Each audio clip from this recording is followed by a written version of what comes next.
Welcome students. आज हम disc space allocation method का पहला मेथड पढ़ेंगे जिसका नाम है कंटीजियस एलोकेशन। कंटीजियस एलोकेशन को सबसे सिंपलेस्ट एलोकेशन स्कीम माना गया और इसके अंदर बड़े आसानी से काम हो जाया करता था। वो इस तरह से कि यहाँ पे क्या होता था कि जो भी फाइल आती थी उस फाइल को एक कंटीजियस ब्लॉक के फॉर्म में रखा जाता था। जैसे कि मान लीजिए कि आपका डिस्क जो है वो 1K ब्लॉक का है। 1 KB के मान लो, मतलब किलो बाइट मान लो इसको। तो 1K अगर ब्लॉक का है और आपके पास 50 KB की फाइल आई है तो आप उसको 50 कंसेक्यूटिव ब्लॉक्स के अंदर रख दीजिए।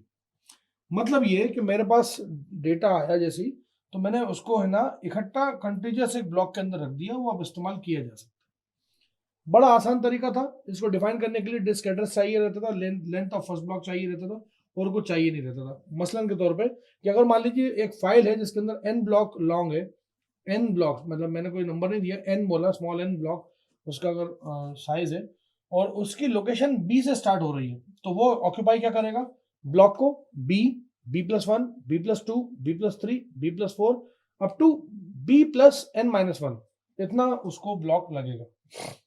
डायरेक्टरी एंट्री जो होती थी इसकी, कि इसके अंदर ऐसी होती थी, आप अगर डायग्राम में देख पा रहे हैं तो वहां देखेंगे डायरेक्टरी एंट्री में कुछ भी नहीं होता था। यहाँ पे सिर्फ एड्रेस होता था स्टार्टिंग पॉइंट का, स्टार्टिंग ब्लॉक का, उसका लेंथ होता था। जो भी उसकी लेंथ होगी, मतलब जैसे आप देख रहे हैं 085 का 232 ऐसे करके लेंथ होगी, ठीक है।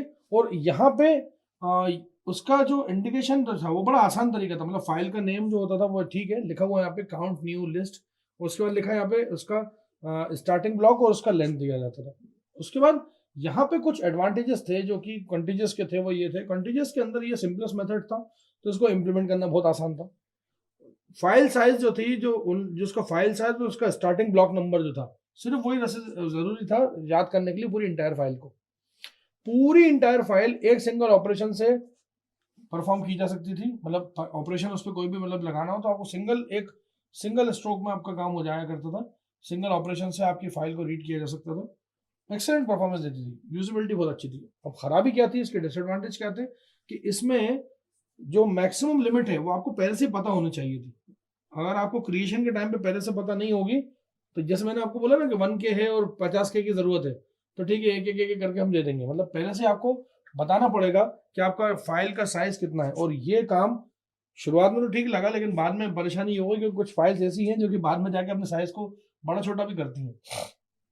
तो यहाँ पे परेशानी ये थी कि आपको क्रिएशन के दौरान ही आपको पता होना चाहिए कि फाइल्स का मैक्सिमम साइज क्या है। और यही पॉलिसी अगर इम्प्लीमेंट मतलब नहीं करा तो आपकी ये पॉलिसी इंप्लीमेंट ही नहीं होगी।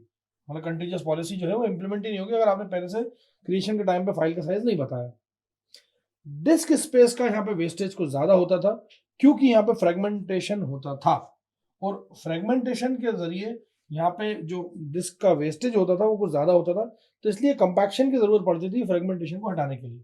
हम नहीं चाहते कि हमारी डिस्क को फ्रेगमेंट हो, मतलब फ्रेगमेंटेशन जो स्पेस हो वो वहीं पड़ा रहे। हम चाहते हैं कि वो कंपैक्शन होकर वापस से फ्री स्टेज एलोकेशन में चला जाए। तो था तो अच्छा। इसका एक नमूना अगर मैं लूं कि मान लीजिए कोई 5 KB की फाइल थी और कंटीजियस थी, आपके जो डेटा आया, वो जो फाइल आई वो भी 5 KB की थी, उसने उसको फटाक से ऑक्यूपाई कर लिया, लेकिन आगे जाके पता लगा कि वो तो 3 KB की निकली। तो यहाँ पे वो जो 2 KB का फ्रेगमेंटेशन आया वो जब ही हट पाएगा जब आप कंपैक्शन परफॉर्म करोगे। तो ये इसकी कुछ बुराइयां थी जो कि कंटीजियस एलोकेशन मेथड में थी। और ये इसको ओवरकम करने के लिए हमारे पास और भी मेथड्स आई जो कि हम नेक्स्ट वीडियोस में देखेंगे। Thank you so much.